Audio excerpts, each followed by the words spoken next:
નમસ્તે મિત્રો, આપણે હાલ ટેકો પ્લસમાં એનપીસીબી મોડ્યુલ એડ કરેલું છે, જેમાં આશાબહેનો CHO અને ઓપ્થેલ્મિક આસિસ્ટન્ટ દ્વારા 40થી ઉપરના તમામનું સ્ક્રીનિંગ અને જરૂર જણાય હાયર લેવલની સેવાઓ અથવા તો ટ્રીટમેન્ટ આપવાની થાય છે.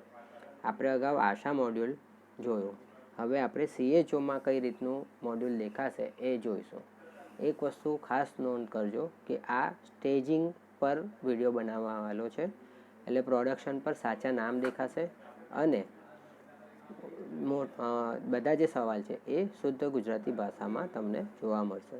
CHOના મોડ્યુલમાં આપણે એનપીસીબી સ્ક્રીનિંગમાં જઈશું, એટલે CHOને જે સબ સેન્ટર અસાઇન હશે એના ગામના નામ દેખાશે અને આશા એરિયા દેખાશે.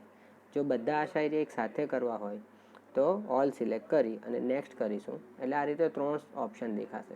40થી વધુ વયના સભ્યો. હવે 40થી વધુ એટલે આપણે 31/12/2025 જેટલા પણ સભ્યોની ઉંમર 40 કે 40થી વધારે હશે એનું નામ લિસ્ટમાં દેખાશે.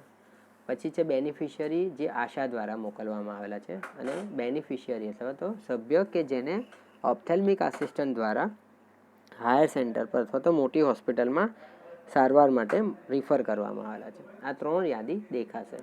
40થી વધુ વયના સભ્યોમાં જે રીતે આશા બહેનોમાં આપણે ફોર્મ જોયું એ પ્રમાણેનું ફોર્મ અહીંયા CHOને દેખાશે. એટલે બંને એટલે આશા અને CHO મળી અને એમના વિસ્તારના જેટલા પણ 40થી ઉપરના સભ્યો છે એનું પ્રાઇમરી સ્ક્રીનિંગ કરવાનું છે. હવે આશા દ્વારા મોકલેલા લાભાર્થીની વાત કરીએ તો આ મુજબ એ લોકોને યાદી દેખાશે. કોઈ બી એક સભ્ય ક્લિક કરી નેક્સ્ટ કરીશું એટલે એ લાભાર્થીની સામાન્ય માહિતી જોવા મળશે.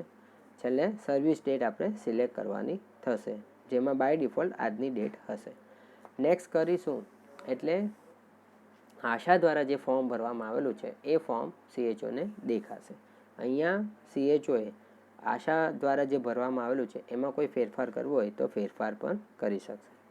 નેક્સ્ટ કરશે એટલે પહેલો સવાલ આવશે કે ભાઈ તમે ચશ્મા એટલે કે લાભાર્થી ચશ્મા પહેરે છે કે નથી પહેરતા. યસ કરશો તો ચશ્મા સાથે એનું દૂરનું વિઝન એટલે કે દૂરના નંબર ચેક કરવાના થશે, અને નો કરશો તો ચશ્મા વગર એનું દૂરનું વિઝન લેવાનું થશે.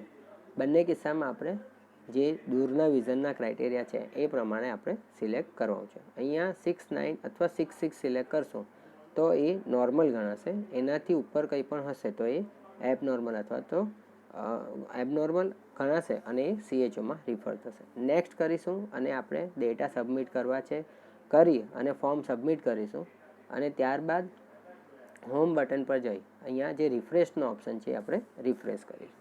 આ રીતે આશા દ્વારા જેટલા પણ શંકાજનક લાભાર્થી CHOને મોકલવામાં આવેલા છે એની એન્ટ્રી કરવાની છે. હવે બીજું કે જે પણ લાભાર્થી ઓપ્થેલ્મિક આસિસ્ટન્ટ દ્વારા હાયર સેન્ટર ઉપર મોકલવામાં આવેલા છે એનું ફોલોઅપ અહીંયા CHOએ કરવાનું છે. તો અહીંયા એમનું લિસ્ટ દેખાશે. લિસ્ટ ઉપર સિલેક્ટ કરીશું એટલે લાભાર્થીની માહિતી અને સર્વિસની તારીખ. ત્યાર પછી એમને કઈ સારવાર આપવામાં આવેલી છે, મેડિકલ કે સર્જિકલ, જે પણ કંઈ સારવાર આપેલી હશે એ સિલેક્ટ કરી અને સારવારની તારીખ આપણે સિલેક્ટ કરીશું, અને સારવાર ક્યાં આપવામાં આવી છે એ પણ અહીંયાથી આપણે સિલેક્ટ કરી શકીશું. માનો કે આપણે બીજે મેડિકલ કોલેજમાં એની સારવાર આપવામાં આવી છે તો આપણે નેક્સ્ટ કરીશું. ત્યાર પછી લાભાર્થીને અમુક સવાલ આપણે પૂછવાના રહેશે. એટલે કે લાભાર્થી અત્યારે મેડિસિન લે છે તો કે હા, તો એની પાસે મેડિકેશન છે તો હા. જો મેડિસિન લેતું હોય અને એની જોડે સ્ટોક નથી તો એવા પેશન્ટ ફરીથી ઓપ્થેલ્મિક આસિસ્ટન્ટને રિફર થશે.